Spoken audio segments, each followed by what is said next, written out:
morning to all of you.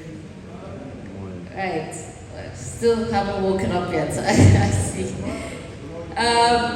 Good morning, and I really think today is really an amazing day to see, thinking about where this journey started, and the conversations had with Huawei to being here today has been amazing, and and I would like to first of all thank Huawei and Orange Sierra Leone. I think them coming together to partner in doing something like this is a testament of what a good corporate organization should do. If you think about both of these organizations, this is not their daily business. For example, Orange is a telecommunications company. They provide mobile and internet service. If you think about Huawei, they provide infrastructure for some of our telecommunications. But I believe they believe that supporting, developing and capacity development is also part of their corporate social responsibility, and to see them in this space and being able to do this, which is not the first time, by the way. This is not the first time Orange or Huawei are doing something like this, but I would like to thank them for their continued efforts in moving human capital development within the country. And the design of this program as well did not come by accident. It wasn't as if they just sat down and thought of, just something to do by the fly. But I think if you think about the Big Five, which I hope we all know by heart, if anybody asks you in the dead of the night, somebody wakes you up, you should be able to say the Big Five, like how you reel off your ABCs. You think about Pillar 2 and Pillar 3 of the government's Big Five. Pillar 2 being human capital development, and Pillar 3 being youth employment scheme. This program directly speaks towards delivering on both of those. Human capital development, what do we mean by that? It means the government wants to ensure that we develop the capacity in Sierra Leone to ensure that Sierra Leoneans are ready for the future of work. As much as we're ready for the future of work as we know it today, but we want to be prepared to be ready for the future of work down the line. So we are competitive when we think about looking not too far, what are the most high in-demand jobs, what are the jobs that are most valued. Most of them are jobs in the digital space, which is why programs like this are very key to ensure that we can prepare you for that future, so you can compete with people not just in Sierra Leone and not just within the African region, but outside of it.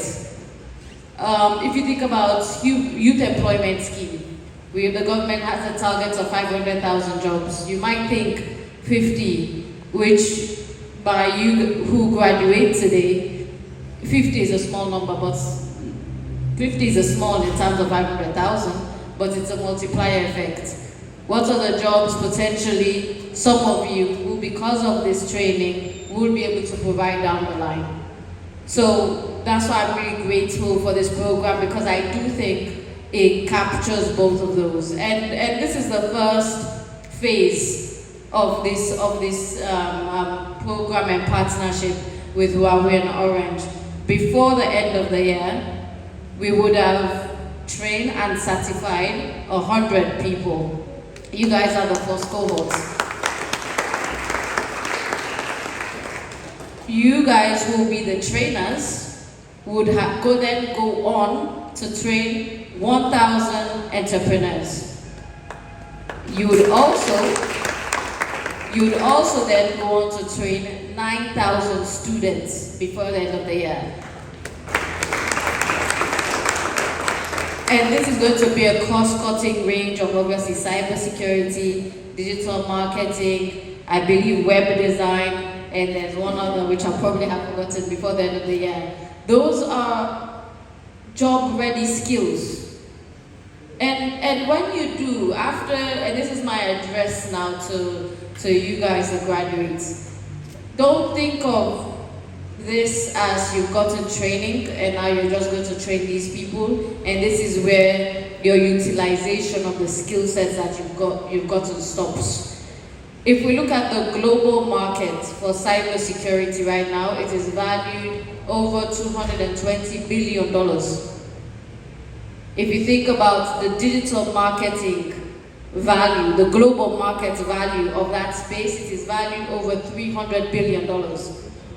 So don't think of it as your training of these people, that's where your leveraging or your utilization of the skill set stops. And value the certification that you got. This is not something that was given to you. I believe it's something you've earned. You did the training, you did an examination, you did an evaluation, and you've earned the certificate in that course. Don't underestimate the leverage and the advantage you get because you have a Huawei certification. That makes you globally competitive. And those two skill sets and job areas, those are job areas that you do not have to leave Sierra Leone for you to tap into the international digital job market. You can be in Sierra Leone here, apply. There's so many companies who look for remote workers in these two areas. There's so many international companies who hire remotely. So I want you to think about after you do the trainings and you're hired and you do the trainings in Sierra Leone, and that would have given you so much experience. I want you to think about how can you later on tap into these international digital job markets in these two fields using the certification you have. And I promise you, if you're able to show that you are Huawei certified, it makes you very competitive in those markets. So when I say that this talent program goes specifically towards those two areas of human capital development, youth employment, this speaks directly to that, and I really want to also take a moment to appreciate that and what that means for all of us. I would round up by saying congratulations to all of you. I look forward to witnessing the training that you then go on to do for Sierra Leoneans. But I also look forward to potentially coming back here. Maybe next year we'll put on a following program, because don't think of this as we've trained you and now we don't care. We're collecting that database. This is a database of people who we know have capacity that will keep, because we know we do have local needs as well in cybersecurity and digital marketing. We'll keep that list together. When people in the sector, when companies in the sector need those qualifications, where we can direct them to. So we know a cohort of people who've been trained, who have capacity that you can tap into. That is also for government. Government has a massive need when we talk about digital transformation right now, which we're moving along. We also have to be able to rely and trust that the solutions and services that we're rolling out are robust. So we would need cybersecurity analysts and experts to support us in that journey. In terms of digital marketing, actually, which I'll announce for you here, the ministry is hosting a tech summit between the 11th to the 13th of June. And one of the big things within that tech summit is to discuss content creators. What are the opportunities for content creators? How do you leverage on their platform? A big part of that is digital marketing. So within that, we would like to see how do we develop this cohort of digital marketers that are not just every organization now. Everybody knows the campaigning now is not via our usual, put it on a newspaper, put it on a billboard, and you know, now any organization, even government, the reason why we have the Ministry of Information and Civic Education, I believe you've all seen their interaction on social media. That is digital marketing. That is digital marketing, that is digital campaigning. Every organization needs some form of digital presence.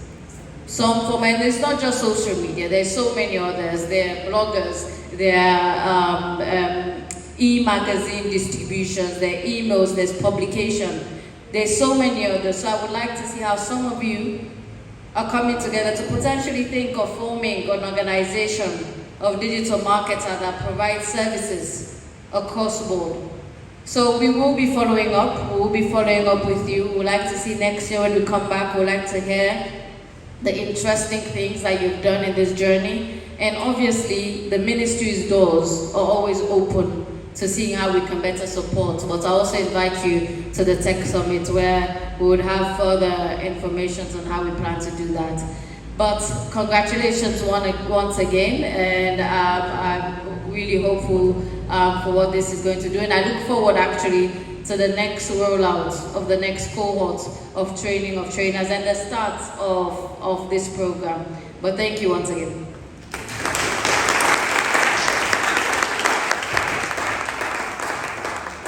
Thank you, Honorable Minister. Our beneficiaries.